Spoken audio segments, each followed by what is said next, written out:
इतना सोलफुल भोजपुरी गाना सुना है? ये गाना सिर्फ शब्द नहीं, एक एहसास है। इसके हर सुर में सुकून है। भगवान ने वाकई हमें बड़ी फुर्सत से बनाया है। ये संगीत बस उनका शुक्राना है। जब मैं गाती हूँ ना, तो सारी दुनिया भूल जाती हूँ। बस मैं और मेरी भक्ति।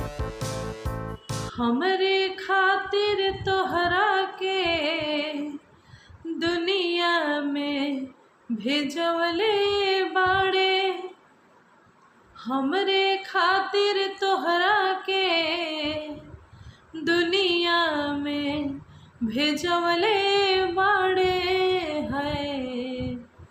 भगवान बड़ी फुर्सत से तोहरा के बनौले बाड़े। भगवान बड़ी फुर्सत से तोहरा के बनौले बाड़े। हमरे खातिर तोहरा के दुनिया में भेजवले बाड़े। हमरे खातिर तोहरा के दुनिया में भेजवले बाड़े। भगवान बड़ी फुर्सत से तोहरा के बनौले बाड़े। भगवान बड़ी फुर्सत से तोहरा के बनौले बाड़े। हमरे खातिर तोहरा के दुनिया में भेजवले बाड़े। हमरे खातिर तोहरा के दुनिया में भेजवले बाड़े। भगवान बड़ी फुर्सत से तोहरा के बनौले बाड़े। भगवान बड़ी फुर्सत से तोहरा के बनौले बाड़े। ओठवा तोहार जैसे भोर के किरनिया, अखिया में प्यार के बा समाइल बा दुनिया। ओठवा तोहार जैसे भोर के किरनिया, अखिया में प्यार के बा समाइल बा दुनिया। बिंदिया बुझाला ऐसे जैसे चांद सजवले बाड़े। बिंदिया बुझाला ऐसे जैसे चांद सजवले बाड़े। भगवान बड़ी फुर्सत से तोहरा के बनौले बाड़े।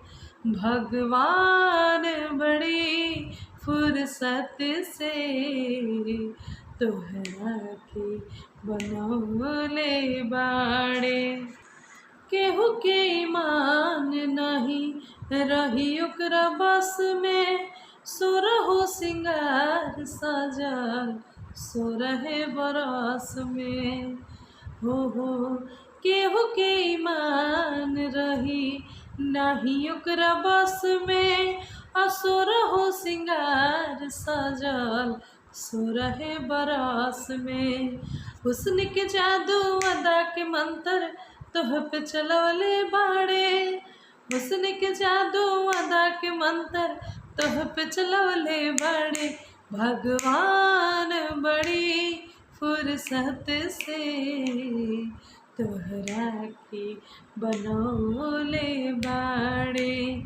भगवान बड़ी फुर्सत से तोहरा के बनौले बाड़े। हमरे खातिर तोहरा के दुनिया में भेजवले बाड़े। हमरे खातिर तोहरा के दुनिया में भेजवले बाड़े। भगवान बड़ी फुर्सत से तोहरा के बनौले बाड़े।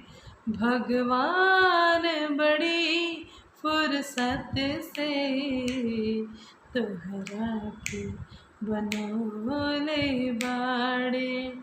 Thank you so much. तो अगर आप लोग को मेरा ये सॉन्ग अच्छा लगे तो प्लीज़ लाइक, कमेंट, शेयर और सब्सक्राइब ज़रूर करें। Bye by.